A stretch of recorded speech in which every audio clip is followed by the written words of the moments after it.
Number 1 stranger things directed by duffer brothers. ఈ సిరీస్లో టోటల్గా 4 సీజన్స్ ఉన్నాయి. Science fiction and mystery, investigation and super natural powers, ఈ అన్ని కాంబినేషన్స్తో చాలా ఇంట్రెస్టింగ్గా ఉంటుంది సిరీస్. మెయిన్గా ప్లాట్లోకి వస్తే 1983 ఇండియానా అనే ఒక స్మాల్ టౌన్లో స్టార్ట్ అవుతుంది ఈ స్టోరీ. సో అక్కడ మైక్, డస్టిన్, లూకస్ అండ్ విల్, ఈ 4 ఫ్రెండ్స్ అండ్ ఫ్యామిలీస్ మధ్య ఈ స్టోరీ మొత్తం రివాల్వ్ అవుతూ ఉంటుంది. విల్ తన ఫ్రెండ్స్తో ఆడుకుని ఇంటికి వస్తూ ఉండగా విల్లుకి ఒక వింత జీవి కనిపిస్తుంది.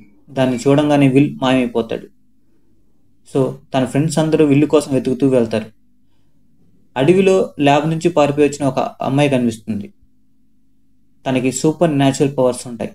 తన హెల్ప్ తీసుకుని విల్లుని వెతకడానికి ఈ ఫ్రెండ్స్ అందరూ కలిసి వెళ్తారు. ఆ అమ్మాయికి సూపర్ న్యాచురల్ పవర్స్ అనేది ఎలా వచ్చాయి అండ్ విల్ ఎలా మాయమైపోయాడు అనేది స్టోరీ. Number 2 dark. ఈ వెబ్ సిరీస్ టైం ట్రావెల్ అనే కాన్సెప్ట్తో మైండ్ బెండ్ చేస్తుంది. ఈ సిరీస్లో టోటల్గా 4 సీజన్స్ ఉన్నాయి. ఈ వెబ్ సిరీస్ యొక్క స్టోరీని ఒక చిన్న షార్ట్ అండ్ వీడియోలో చెప్పడం చాలా కష్టం. సో నేను ఒక సింపుల్ లైన్లో చెప్తున్నాను.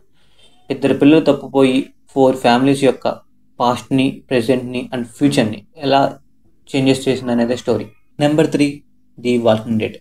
జాంబీస్ అండ్ సర్వైవింగ్ మూవీస్ ఎవరైతే ఇష్టపడతారో వాళ్ళకి ది బెస్ట్ మూవీ అని చెప్పొచ్చు. ఈ వెబ్ సిరీస్లో టోటల్గా 11 సీజన్స్ ఉన్నాయి. ప్రతి ఎపిసోడ్లో ఉండే సీన్ అండ్ ట్విస్ట్లు మిమ్మల్ని సీటెడ్జ్ని కూర్చోబెడుతుంది. అండ్ నెక్స్ట్ ఎపిసోడ్లో ఏం జరగబోతుందనే క్యూరియస్ని మీకు క్రియేట్ చేస్తుంది. స్టోరీలోకి వెళ్తే రిక్ గ్రిమ్స్ అనే ఒక పోలీస్ ఆఫీసర్ ఒక యాక్సిడెంట్ వల్ల కోమాలోకి వెళ్తాడు. తన కోమా నుంచి బయట రాగానే తన సిటీ అంతా జాంబీస్తో నిండిపోతుంది. సో తను సర్వైవ్ అవుతూ ఒక గ్రూప్ని క్రియేట్ చేస్తాడు. ఆ గ్రూపు వెళ్ళిన ప్రతి ప్లేస్లో జాంబీస్ అటాక్ చేస్తూ ఉంటాయి. రిక్ గ్రిమ్స్ అండ్ తన గ్రూపు ఎలా సర్వైవ్ అయింది అనేది స్టోరీ. Number 4 Sandman. ఈ వెబ్ సిరీస్ డ్రీమ్స్ అనే ఒక న్యూ కాన్సెప్ట్తో ఉంటుంది. మెయిన్గా ప్లాట్లోకి వస్తే డ్రీమ్స్కి రాజు అయిన మార్ఫియస్ తన ఆధీనం నుంచి తప్పించుకున్న కొరియంతియన్ అనే నైట్మేర్ని పట్టుకోవడానికి బయలుదేరుతాడు. ఈ మధ్యలో ఒక మంత్రగాడి మార్ఫియస్ని బంధిస్తాడు. ఒక 1000 years తర్వాత తను బయటకు వస్తాడు. ఇన్నాళ్ళు తను లేకపోవడం వల్ల డ్రీమ్స్లో కలిగే చేంజెస్ని ఎలా సాల్వ్ చేశాడు అండ్ నైట్మేర్ని ఎలా పట్టుకున్నాడు అనేది స్టోరీ. ఈ సిరీస్ మీకు ఎప్పుడు చూడని ఒక కొత్త ఎక్స్పీరియన్స్ని ఇస్తుంది. ఇప్పుడు ఎవరికి చూడకపోతే చూసేయండి. Available on Netflix. Number 5 the last in space. ఈ వెబ్ సిరీస్లో టోటల్గా 3 సీజన్స్ ఉన్నాయి. ఈ వెబ్ సిరీస్ చూస్తుండగా మనం కూడా స్పేస్లో ఉన్నామా అనే ఫీలింగ్ మనకి కలిగిస్తుంది.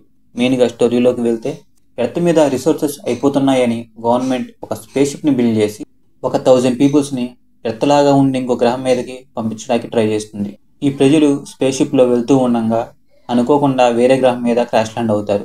దానివల్ల చాలామంది జనాలు చనిపోతారు. కొంతమంది అక్కడ చిక్కుకుపోతారు. అక్కడ ఒక పిల్లవాడికి మంటల్లో కాలిపోతున్న ఒక ఏలియన్ రోబోట్ కనిపిస్తుంది. ఆ పిల్లవాడు ఆ రోబోట్ని కాపాడతాడు. దానివల్ల ఆ రోబోట్ ఆ పిల్లవాడితో ఫ్రెండ్షిప్ చేస్తుంది. ఆ గ్రహం మీద చాలా ఏలియన్స్ ఉన్నాయి. ఆ ఏలియన్స్ అన్నీ ఆ ప్రజల మీద అటాక్ చేస్తూ ఉంటాయి. ఆ రోబోట్ ఆ ప్రజలకి సహాయం చేస్తుంది. చివరికి ఆ ప్రజలు ఏలియన్స్ బారి నుంచి ఎలా తప్పించుకున్నారు అండ్ వాళ్ళు అనుకున్న గ్రహానికి చేరుకున్నారా లేదా అనేది స్టోరీ.